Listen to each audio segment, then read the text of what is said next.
Assalamualaikum warahmatullahi wabarakatuh. Perkenalkan, saya Aisyah Sakinah dengan NIM 2501026158. Saya dari kelas KPI 2D. Menurut cerita saya yaitu 10 kali gagal, satu jalan baru dimulai. Pada kesempatan kali ini saya akan menceritakan pengalaman saya selama menjalani masa gap year, sebuah perjalanan yang penuh tantangan dan pelajaran dalam hidup saya.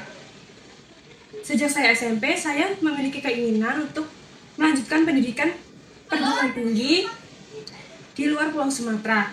Keinginan tersebut semakin kuat ketika saya duduk di bangku kelas 12 SMA. Saat itu saya termasuk salah satu siswa yang bisa mengikuti SNBP.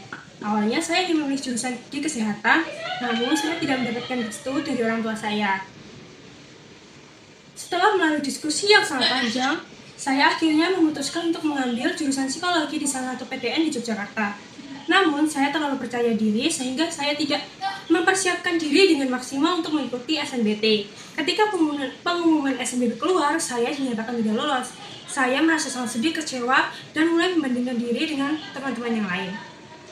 Saya kemudian mencoba bangkit dan mempersiapkan diri mengikuti SNBT kurang lebih 1 bulan dengan mengikuti bimbel, namun saya kembali gagal. Lalu saya mencoba lagi melalui jalur mandiri, tapi hasilnya sama, tetap gagal. Di titik tersebut saya merasa terpuruk dan malu karena merasa tertinggal.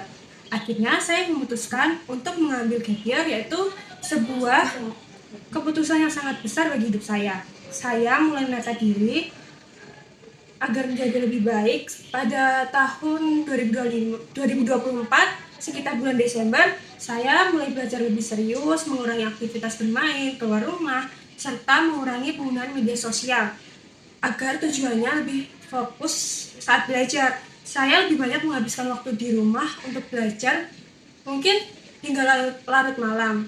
Terkadang saya juga sempat dimarahi orang tua karena terlalu belajar hingga larut malam. Namun tekanan tidak hanya datang dari diri sendiri, melainkan juga dari luar, yaitu seperti pertanyaan kuliah di mana, kenapa belum kuliah, menjadi hal yang cukup berat bagi saya.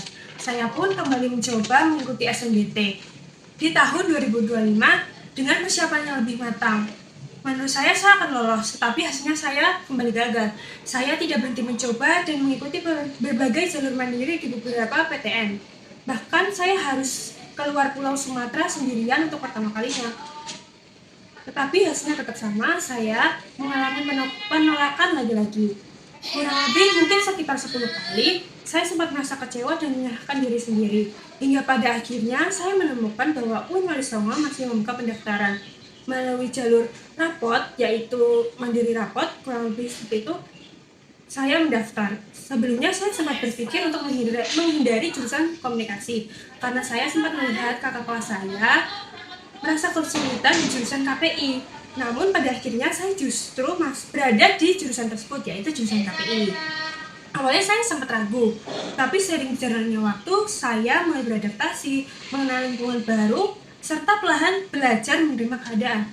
Dari pengalaman ini saya belajar bahwa tidak semua hal dalam hidup berjalan sesuai keinginan kita. Terkadang jalan yang tidak kita inginkan justru menjadi jalan yang terbaik untuk kita jalani. Saat ini saya terus belajar untuk menerima setiap proses yang terjadi dalam hidup saya. Meskipun tidak mudah, saya percaya bahwa setiap kegagalan yang saya alami merupakan bagian dari perjalanan untuk menjadi pribadi yang lebih kuat. Sekian yang dapat saya sampaikan. Wassalamualaikum warahmatullahi wabarakatuh.